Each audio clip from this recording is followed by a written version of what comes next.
Қайырлы күн қыздар, қалдарыңыз қалай? Біздің барлығымыздың балалық шағымыздың естелігі болып табылатын, өте хрустящий болып шығатын вафли дайындайтын боламыз. Видеоның соңына дейін қараңыздар. Бұл рецепт сіздерге міндетті түрде ұнайтынына сенімдімін.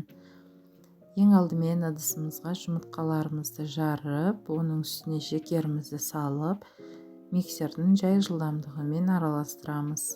Венчиктің көмегімен араластырсаңыз да болады, өз қалауыңызда. Дәмі енді керемет болып шығады. Менімен бірге дайындап көріңіздер.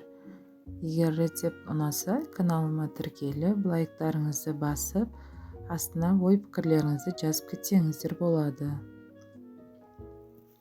Барлық құрам грамдары астында жазылып тұр.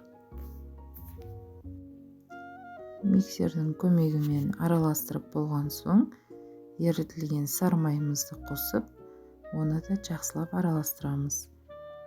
Жұмыртқамыз аппақ болып көтерілу міндет емес, жай жұмыртқамыздың сарылары тарағанша миксерлесек болғаны.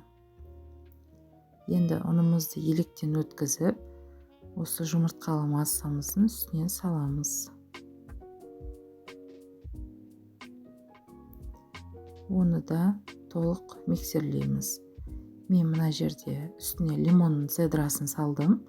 Ол өз еркіңізде, маған солай ұнайды. Сол үшін өзіңіз қалағаныңызды салсаңыз болады. Енді барлығын жақсылап миксерлейміз.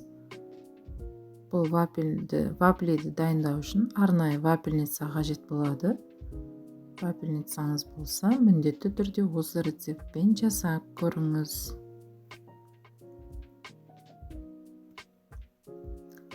Вафельницамызды қыздырамыз. Міне сұйықтығымыз осындай болып шығады. Енді вафельницамыз қызғаннан соң бір шағын ожаудың көлемімен осылай құйып пісіріп алатын боламыз.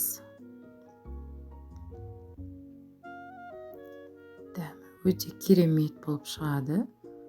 Балапандарыңызға жасасаңыз, сол моментте жеп қояды.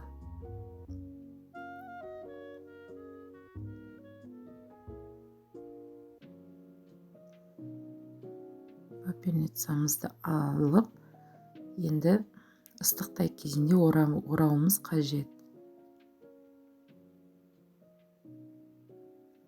Осылайынан барлығын пісіріп, әдемі қылып дайындап аламыз.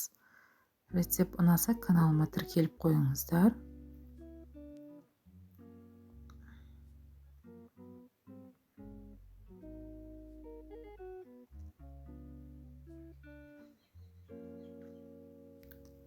Шай ішуге өте таптырмас, тәтті болып табылады.